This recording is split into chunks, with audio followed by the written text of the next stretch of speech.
तो news India पर सबसे बड़ा एग्जिट पोल हम आपको दिखाने वाले हैं और सबसे महत्वपूर्ण बात, सबसे बड़ा ही नहीं, सबसे सटीक एग्जिट पोल, सबसे सही अनुमान हम आपको न्यूज इंडिया पर दिखाएंगे। ग्राउंड से एक ऐसा सर्वे जो पूरी तस्वीर साफ करके रख देगा कि किस राज्य में क्या हुआ, जनता के मन में कौन था, जनता ने किसे चुना, यह अनुमान है। और अगर सबसे सटीक अनुमान की आपको बात करनी है, सबसे सटीक अनुमान आपको देखना है, तो आप लगातार न्यूज इंडिया के साथ जुड़े रहिए। 5 राज्यों के चुनाव में क्या नतीजे आएंगे ये 10 मार्च को पता चलेगा, लेकिन उससे पहले अगर आप सबसे सटीक अनुमान जानना चाहते हैं तो आप जुड़े रहिए न्यूज इंडिया के साथ। मेरे तमाम सहयोगी भी मेरे साथ जुड़े हुए हैं। लखनऊ से विवेक जुड़े हुए हैं जो लगातार आपको उत्तर प्रदेश चुनाव में क्या हुआ उसकी एक पूरी तस्वीर समझा रहे हैं, बता रहे हैं कि क्या मुद्दे थे, और आप उनके अनुभव से, इस पूरे चुनावी अनुभव से समझ जाएंगे कि आखिर जो नतीजे आएंगे वो क्या क्या आने वाले हैं। विवेक जी, तमाम तरह के मुद्दे भी उठे रहे, क्या योगी आदित्यनाथ की बुलडोजर नीति इस बार कामयाब होगी या लगेगा कि कुछ ज्यादा ही हो गया?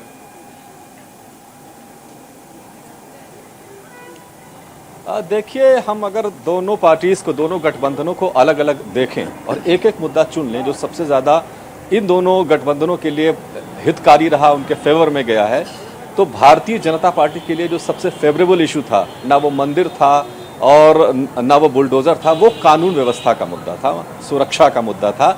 इसने भारतीय जनता पार्टी को पैन यूपी, पश्चिमी उत्तर प्रदेश से लेकर के और पूर्वांचल तक जहां भी चुनाव हुए, जिस जिले में भी हुए, इस इशू ने काम किया है और उनको इसका सबसे ज्यादा फायदा मिलेगा। भारतीय जनता पार्टी ने दूसरे कई इश्यूज उठाए, लाभार्थी का इशूज उठाया। 4.5 करोड़ लाभार्थी उत्तर प्रदेश में हैं जो तमाम सरकारी योजनाओं का लाभ जिनको मिल रहा है, जिसमें फ्री राशन भी एक बड़ी योजना है। लेकिन उससे भी बड़ा मुद्दा जो योगी आदित्यनाथ के लिए काम करेगा वो है सुरक्षा का मुद्दा। अखिलेश यादव के एंगल पर हम देखें तो 2 इश्यूज पश्चिमी उत्तर प्रदेश में नो डाउट किसानों का इशू रहा, और दूसरा जो मैनिफेस्टो उनका था उसमें से ओपीएस यानी कि ओल्ड पेंशन स्कीम, इस मुद्दे ने, इस इशू ने काफी काम किया है अखिलेश यादव के लिए। तो ये 2 बड़े मुद्दे अखिलेश यादव के लिए और भारतीय जनता पार्टी की उत्तर प्रदेश की सरकार के लिए थे जो सबसे ज्यादा प्रभावी थे और जिनके दम पर, जिनके आधार पर अधिकतर लोगों ने मतदान किया है। तो ये 2 स्थितियां हैं। इश्यूज बहुत सारे उठाए गए, कुछ पर्सनल भी उठाए गए, तमंचावादी और समाजवादी बनाम रामराज, ये सारा इशू, सांड का भी इशू रहा। हाँ, बुल बनाम बुलडोजर, ये भी एक इशू रहा है उत्तर प्रदेश में, खासतौर से बुंदेलखंड में और पूर्वांचल के इलाके में, अवध के इलाके में ये बड़ा इशू था, बुल वर्सेस बुलडोजर का। लेकिन जो भारतीय जनता पार्टी के लिए सबसे ज्यादा फेवरेबल था वो कानून व्यवस्था का मुद्दा था।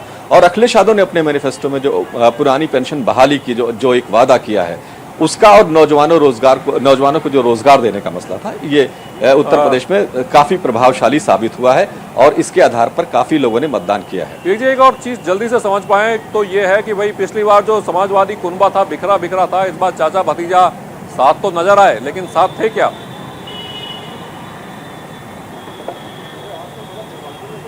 जी हाँ, साथ थे, इसमें कोई शक नहीं है। ये ठीक है, खिंचाव, दरार एक बार पड़ जाती है, गांठ पड़ जाती है तो बनी रहती है, लेकिन फिर भी आखिरी फेज आते आते, आखिरी के 2-3 फेज आते आते अखिलेश यादव ने उन्हें स्टार कैंपेनर भी बना दिया और उनके लिए प्रचार भी किया। जसवंत नगर जहां पर थे वहां पर भी अखिलेश गए थे, जहां से वो इलेक्शन लड़ते, सैफई वहीं पर पड़ता है। तो जो दरार थी वो नुकसान, देखिए अखिलेश यादव को इस लिहाज से हम कह सकते हैं कि शिवपाल यादव के साथ तमाम सारे ऐसे लोग थे जो चले गए थे समाजवादी पार्टी में अखिलेश यादव का साथ छोड़ करके, उनका एडजस्टमेंट समाजवादी इस बार की समाजवादी पार्टी में नहीं हो पाया और उसमें से ज्यादातर लोगों ने बहुजन समाज पार्टी में जाकर के इलेक्शन लड़ा है। जैसे जहां पर अभी अमनव खड़े हुए हैं, शादाब फातिमा जहां से इलेक्शन लड़ती हैं, वो समाजवादी पार्टी में शिवपाल के साथ चली गई थी और शिवपाल के यहाँ जाने के बाद इस बार उनका एडजस्टमेंट नहीं हुआ तो बहुजन समाज पार्टी से इलेक्शन लड़ रही हैं। तो ये चीजें हुई, लेकिन शिवपाल यादव की अगर हम बात करें तो उन्होंने भी काफी हद तक समझौता कर ही लिया था और इसका असर, दोनों चाचा भतीजा जो एक हुए हैं, इसका असर, इसका फायदा ही होगा समाजवादी पार्टी को पिछले चुनाव के मुकाबले। बिल्कुल। तो देखिए, आप ये तमाम इलेक्शन कवर किया है मेरे सहयोगियों ने और पूरे 24 घंटे ये चुनाव में डूबे रहे हैं, तो इसीलिए जो तमाम चीजें आ रही हैं ये आपको मैं इसलिए भी सुना रहा हूं, उनका अनुभव इसलिए भी पूछ रहा हूं ताकि आपको इस बात का यकीन हो कि सटीक एग्जिट पोल, सटीक अनुमान सिर्फ और सिर्फ न्यूज इंडिया पर, क्योंकि हमारे सहयोगियों ने इस चुनाव को जिया है और लगातार हर खबर सबसे पहले, सबसे सटीक, सबसे सही आप तक पहुंचाई है। उत्तराखंड का रुख करते हैं, रोहित विक्रम मेरे सहयोगी जो लगातार, वो भी पिछले 3 महीने से उत्तराखंड में घूम घूम कर पूरा चुनाव इन्होंने कवर किया, पिछले भी कई चुनाव इन्होंने कवर किए। रोहित, पहले अपना अनुभव बताइए, कैसा रहा इस बार का चुनाव?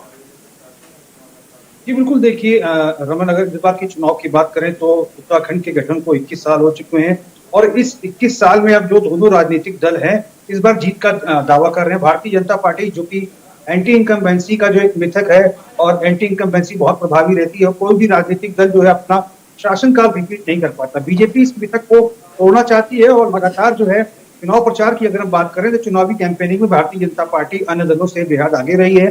चाहे हम भारतीय जनता पार्टी के राष्ट्रीय अध्यक्ष जेपी नड्डा की अगर बात करें तो उन्होंने चमोली से शहीद सम्मान यात्रा की शुरुआत की। 1 महीने तक एक यात्रा चलती है, उत्तराखंड में तमाम केंद्रीय मंत्री पहुंचते हैं, जगह जगह जनसभाएं उनकी होती है। मुख्यमंत्री लगातार उत्तराखंड के 70 विधानसभाओं में क्षेत्र में पहुंचते हैं और 18 दिसंबर को विजय संकल्प यात्रा की शुरुआत भी की जाती है बीजेपी के राष्ट्रीय अध्यक्ष जेपी नड्डा के द्वारा। 17 तारीख को केंद्रीय मंत्री अनुराग ठाकुर इसकी शुरुआत करते हैं। 25 दिनों तक ये यात्रा चलती है। उत्तराखंड के 70 विधानसभा क्षेत्रों में जाकर जनसभा होती है, केंद्रीय मंत्री उत्तराखंड पहुंचते हैं, मुख्यमंत्री और तमाम जो प्रदेश पे संगठन के स्तर के जो स्टार कैंपेनर है वो लगातार पहुंचते हैं। वर्चुअल माध्यम से अगर रैली की बात करें, जनसभाओं की बात करें तो उसमें भी भारतीय जनता पार्टी तमाम राजनीतिक दलों से आगे निकलती हुई दिखाई दी। वर्चुअल स्टूडियो भव्य भारतीय जनता पार्टी ने बनाकर तैयार किया जिसमें लगभग 1 दर्जन जनसभाएं प्रत्येक दिन होती रही।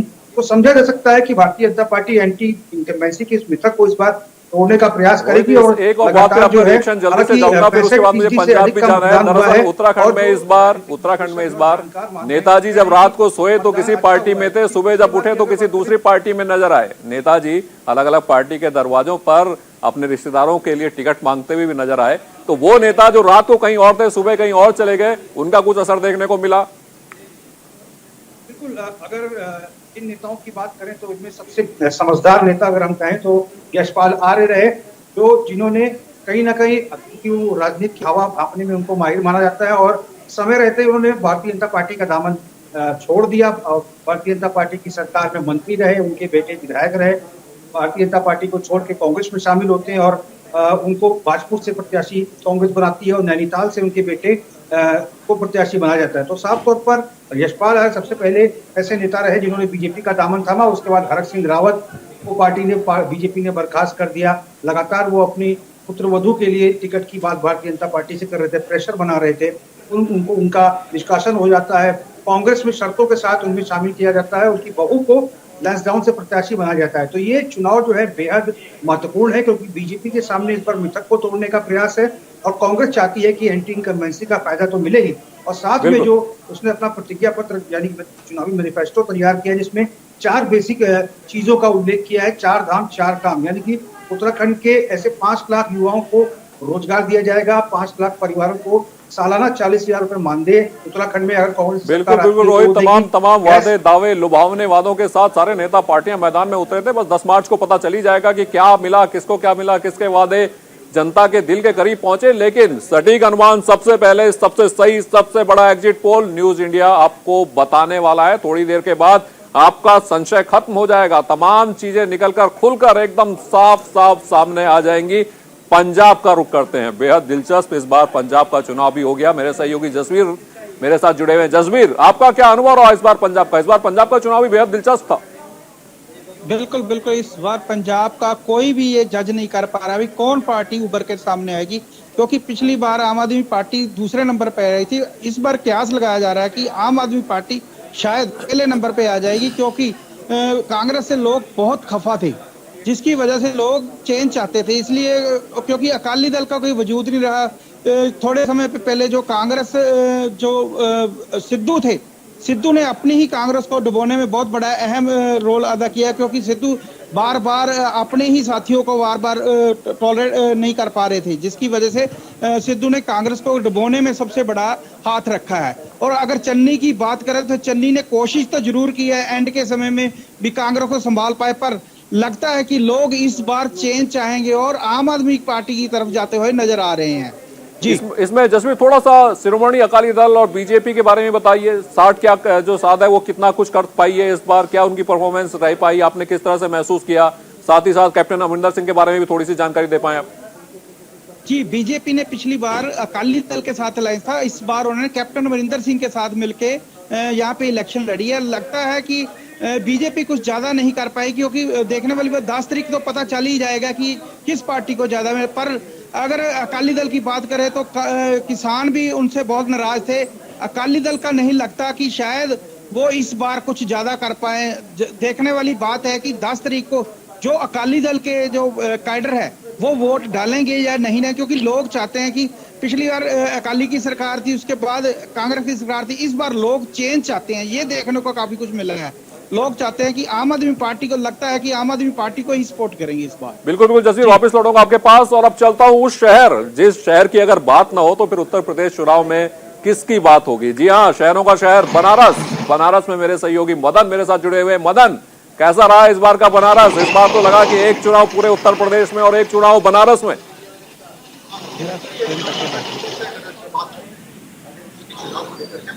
विधानसभा में जो है टोटल 8 विधानसभा है, जिसमें से अगर हम बात करें तो 8 विधानसभा 2017 में जो है ना भारतीय जनता पार्टी उनके सहयोगी पार्टियों से बात में थी।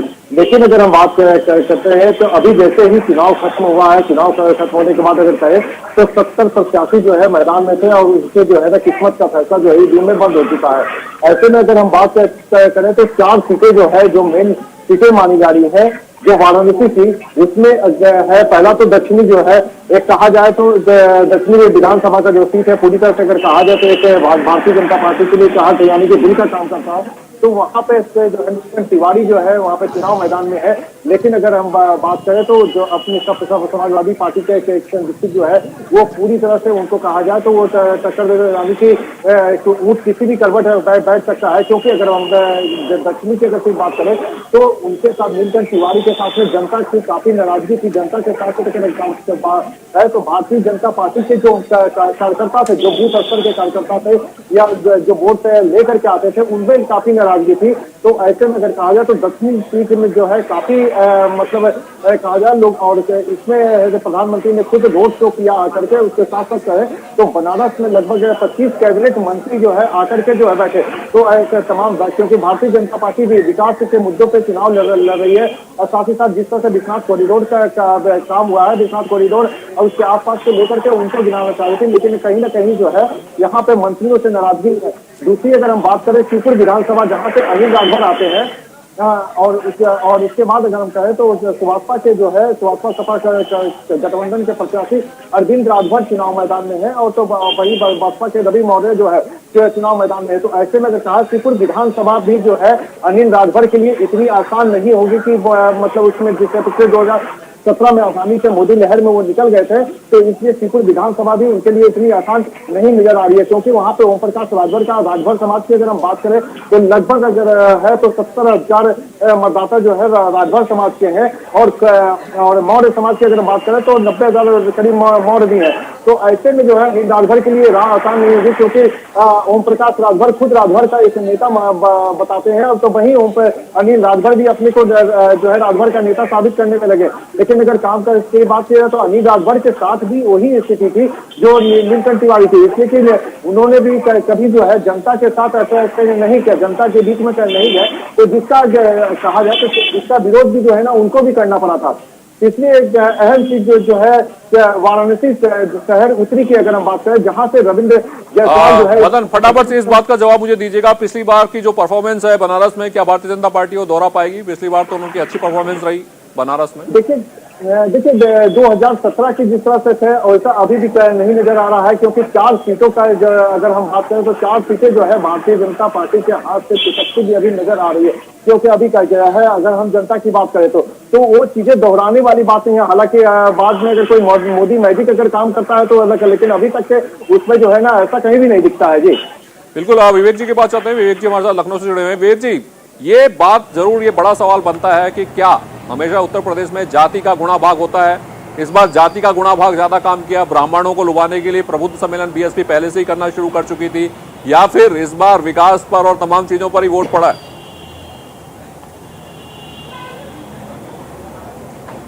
हर तरह के मुद्दे थे। शुरू में यह चुनाव सामाजिक ध्रुवीकरण बनाम जाति समीकरण में रहा, फिर इसके बाद तमाम इश्यूज आए। जिस तरह से अखिलेश यादव ने जोड़ा बाद में चाहे वो स्वामी प्रसाद मौर्य हों, शिवपाल यादव हों, जिस तरह से अपने जातियों का एक गठबंधन तैयार किया, एक अतरंगी सा एक रेनबो कोalition जिसको वो कहते हैं वो तैयार किया, उसने भारतीय जनता पार्टी का जो एक अम्ब्रेला वो बनाना चाहते थे 2017 की तरह हिंदुत्व का, जिसके अंदर सारी जातियां आ जाए। हालांकि इलेक्शन जातियों पर होता है, जातियों के आधार पर बीजेपी ने भी टिकट दिए, बहुत सारे नेताओं को आगे किया, लेकिन जो उसके ऊपर वो पूरा हिंदुत्व अम्ब्रेला के अंदर में इसको लाना चाहते थे, उस पूरी स्ट्रेटजी को अखिलेश यादव ने जो जातीय आधारित नेता थे उनका एक समीकरण, उनका कोalition बना करके चुनौती देने की कोशिश की है। तो इश्यूज हम ये नहीं कह सकते कि जातियों पर चुनाव नहीं हुआ, बिल्कुल जातियों पर चुनाव हुआ है, क्योंकि इस बार हिंदुत्व की वो लहर नहीं थी जो 2017 में थी, जिसके अंदर सारी जातियां, चाहे वो हिंदू धर्म की जो भी जातियां रही हों, अगला पिछड़ा, वो सारी एक साथ चली गई थी। इस बार उसमें कहीं बिखरा हुआ है और इसीलिए भारतीय जनता पार्टी का जो ग्राफ है वो थोड़ा पिछली बार से कम होता हुआ दिख रहा है। कहां तक जाके टिकेगा ये 10 मार्च को ही पता लगेगा। बिल्कुल, लेकिन हाँ, जातीय समीकरण पर चुनाव हुआ, इसमें कोई शक नहीं है। और भारतीय जनता पार्टी ने बाद में उसको बैलेंस करने की काफी कोशिश की, काफी सारे इश्यूज ऐसे उठाए जिससे लगे कि जातियों में चुनाव बटे नहीं, लेकिन बहुत, चूंकि ये जो जातियां होती है, जैसे ओम प्रकाश राजभर हुए, ये एक खास इलाके के नेता है, एक खास जाति के नेता है। अब सारी की सारी राजभर समाज के लोग वो ओम प्रकाश राजभर के साथ जाएंगे ऐसा नहीं है, लेकिन फिर भी एक जो रिप्रेजेंटेशन होता है कि हमारा नेता है वो मंत्री बनेगा, उसके पीछे जातियां चली जाती हैं। इसी तरह संजय निषाद की अगर बात करें, जिनको जो भारतीय जनता पार्टी के साथ हैं, निषादों का एक वर्ग है जो खासतौर से गोरखपुर और पूर्वांचल के हिस्से में, बनारस वाले हिस्से में काफी प्रभावशाली माना जाता है, उसको भारतीय जनता पार्टी अपने साथ लेकर ये समाजवादी पार्टी से तोड़ करके लाए गए थे। तो उनका अपनी जाति पर प्रभुत्व है, उनको उस जाति को अगर ये लगता है कि हमारा नेता कल को बड़ी पोस्ट पा सकता है या कैबिनेट मिनिस्टर बन सकता है, तो हमारे 10 काम हो सकते हैं, हमारा एक प्रतिनिधित्व होगा, तो वो उसके पीछे चली जाती है। सारी की सारी नहीं जाती हैं, लेकिन फिर भी कुछ हद तक इसका प्रभाव पड़ता जरूर है। तो जरूर ये जातियों का चुनाव रहा है और भारतीय जनता पार्टी और समाजवादी पार्टी दोनों ने इसका पुरजोर तरीके से फायदा उठाने की कोशिश की है, समीकरण साधने का प्रयास किया। चलिए, बिल्कुल, और तमाम समीकरण पॉलिटिकल पार्टी ने साधने की कोशिश की। उन्होंने ब्राह्मण के लिए प्रबुद्ध सम्मेलन चलाया, तमाम तरह की चीजें की, जोड़ गुणा भाग सब कुछ किया, लेकिन नतीजा क्या निकला उसका सबसे सटीक, सबसे सही अनुमान न्यूज इंडिया पर थोड़ी देर बाद आपको बताएंगे कि आखिर ये तमाम जो कवायद की गई, जो इतना लंबा इलेक्शन कैंपेन चला, जो तमाम नेताओं ने अपनी पूरी ताकत लगा दी, उसका परिणाम क्या हुआ, उसका फल क्या हुआ, ये सबसे सटीक अनुमान आपको न्यूज इंडिया पर थोड़ी देर में बताएंगे। रुक करते हैं उत्तराखंड का, मेरे सहयोगी रोहित जुड़े हुए मेरे साथ। रोहित, बात नहीं करते बीजेपी की, बात नहीं करते कांग्रेस की, दो बड़ी पार्टियां हैं और उत्तराखंड में 70 सीटें हैं, छोटा राज्य है। ऐसे में कई बार जो निर्दलीय होते हैं या छोटी पार्टियां होती हैं उनके बल्ले बल्ले हो जाती है, और उत्तराखंड में ऐसा पहले भी हुआ है। इस बार कहीं निर्दलीय जीतने के बाद छुपने तो नहीं वाले? बिल्कुल साफ तौर पर रमन, आपने बिल्कुल सही सवाल किया है और कहीं ना कहीं उत्तर भी दे रही है, क्योंकि भारतीय जनता पार्टी और कांग्रेस में तमाम ऐसे दिग्गज नेता हैं जो निर्दलीय प्रत्याशी के तौर पर जिन्होंने ताल ठोकी है। हालांकि कांग्रेस की अगर बात करें और भारतीय जनता की पार्टी की बात करें, तो इन तमाम राजनीतिक दलों ने एन मतदान से पहले लगातार जो है नाम वापसी के लिए जो भारतीय जनता पार्टी के जो बागी कैंडिडेट से जिन्होंने निर्दलीय के तौर पर नामांकन किया था, हालांकि उन्हें मनाने में सफल रहे, लेकिन आधे दर्जन से करीब अधिक जो वैसे प्रत्याशी रहे हैं और जो कद्दावर नेता क्षेत्र के बीजेपी के टिकट से जीतते हुए आए हैं, वो इस बार निर्दलीय के तौर पर ताल ठोक रहे हैं। कांग्रेस में भी यही स्थिति है। अब इस बार का जो चुनाव है 2022 का चुनाव, और जो जानकार बता रहे हैं कि बिल्कुल अनप्रेडिक्टेबल होने वाला है, क्योंकि लगातार अगर हम प्रत्याशियों के चयन की अगर बात करें तो कांग्रेस में 3 से 4 दिन पहले तक सूची में अदला बदली की जाती है। पूर्व सीएम हरीश रावत पहले रामनगर से प्रत्याशी बना जाते हैं, फिर उनको लालकुआं भेज दिया जाता है, लालकुआं से प्रत्याशी बना जाता है। अविनाश पांडे जो कि कमेटी के जो चेयरमैन है और सिलेक्शन कमेटी के चेयरमैन है, वो लगातार विधानसभा क्षेत्रों में जाकर जो कांग्रेस के जो तमाम जो दावेदार रहे हैं उनका इंटरव्यू लेते हैं। कांग्रेस के प्रदेश मुख्यालय में उनका इंटरव्यू लिया जाता है और करीब आधा दर्जन बार एआईसीसी में कांग्रेस की जो सेंट्रल इलेक्शन कमेटी की बैठक है वो होती है, और एन मौके पर चुनाव से 3 से 4 दिन पहले तक 3 सूची जारी होती है, एक के बाद एक, और उसके बाद किसी सूची में बदलाव किया जाता है। तो समझा जा सकता है कि कांग्रेस के लिए इस बार जो है ये चुनाव जो है, एक समझना चाहेंगे, जैसे टिहरी से दिनेश धनई हैं, उसके अलावा काला श्रीनगर से, इसके अलावा कुलदीप केदारनाथ विधानसभा से, क्या इस तरह के जो नेता हैं, क्या इनकी लॉटरी लग सकती है? बिल्कुल साफ तौर पर ये तमाम ऐसे नेता हैं जो कद्दावर रहे हैं और सरकार में मंत्री भी रहे हैं। और सबसे महत्वपूर्ण बात रमन यहाँ पर यह भी है कि इस बार में भारतीय जनता पार्टी की अगर बात करें तो भारतीय जनता पार्टी हालांकि बहुत ही अनुशासन वाली पार्टी मानी जाती है, लेकिन भारतीय जनता पार्टी के तमाम ऐसे प्रत्याशी रहे हैं जो चुनाव जीतते रहे हैं और जिताऊ कैंडिडेट रहे हैं, उन्होंने भितरघात का भी आरोप लगाया है। काशीपुर से हरभजन सिंह चीमा की बात करें, उन्होंने भितरघात का आरोप लगाया। चंपावत से भारतीय जनता पार्टी के प्रत्याशी कैलाश गतोगी ने भितरघात का आरोप लगाया। और यहाँ तक कि लक्सर से जो भारतीय जनता पार्टी के प्रत्याशी हैं संजय गुप्ता, उन्होंने तो भारतीय जनता पार्टी के प्रदेश अध्यक्ष मदन कौशिक के ऊपर सीधा सीधा एलिगेशन लगा दिया कि इन्होंने लक्सर में उन्हें हराने का प्रयास किया है। तो लगातार जो है भारतीय जनता पार्टी पूरा फीडबैक ले रही है, और जब नतीजे आएंगे तो इन तमाम जो भितरघात करने वाले लोग हैं, यदि वो जीत के भी आते हैं या भी हार भी जाते हैं, तो तमाम ऐसे साक्ष्य जुटाए जाएंगे कि क्या उनके आरोप सही हैं। अगर उनके आरोप सही होंगे तो संबंधित पदाधिकारियों पर बीजेपी कार्रवाई करने वाली है, और अगर इनके आरोप झूठे होंगे तो इन पर स्वयं कार्रवाई भारतीय जनता पार्टी करेगी।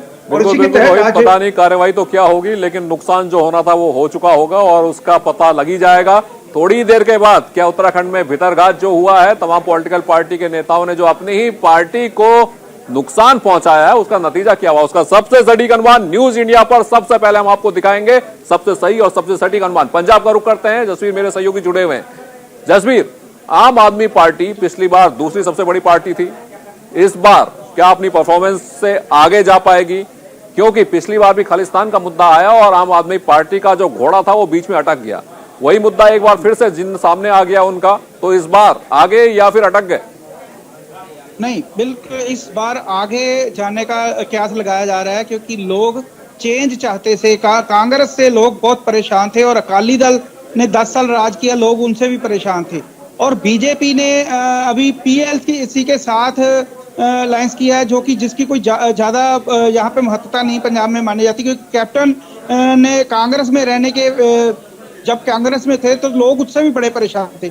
इसलिए लगता है कि लोग आम आदमी पार्टी की तरफ झुकते नजर आ रहे हैं, और सभी लोग चाहते हैं भी शायद चेंज जो दिल्ली में आम आदमी पार्टी ने करके दिखाया वो पंजाब में भी करके दिखाएंगे। जसवीर, भगवंत सिंह मान और चरणजीत सिंह चन्नी, दो चेहरे, कौन ज्यादा प्रभावी रहा? इस बार भगवंत सिंह मान बहुत प्रभावी रहा, क्योंकि जब यहाँ पे पंजाब में देखने को मिला, जब भी कहीं भगवंत मान ने रैली की तो हजारों की लाखों के लोग वहां पे वोटे। इससे कयास यही लगाया जा रहा है कि लोग आम आदमी पार्टी को चाहते हैं। जसवीर, लेकिन ये एक बात समझना चाहेंगे, क्योंकि मैंने पिछला पंजाब चुनाव कवर किया, तब भी भगवंत मान की उसमें काफी भीड़ होती थी। लोकसभा चुनाव में भी भगवंत मान जहां गए वहां बहुत सारी भीड़ होती थी। तो भीड़ तो भगवंत मान का जो कैरेक्टर है उसको देख के भी जमा होती है, लेकिन मुख्यमंत्री के तौर पर कितने प्रभावी रहे हो, मुख्यमंत्री पद के उम्मीदवार के तौर पे?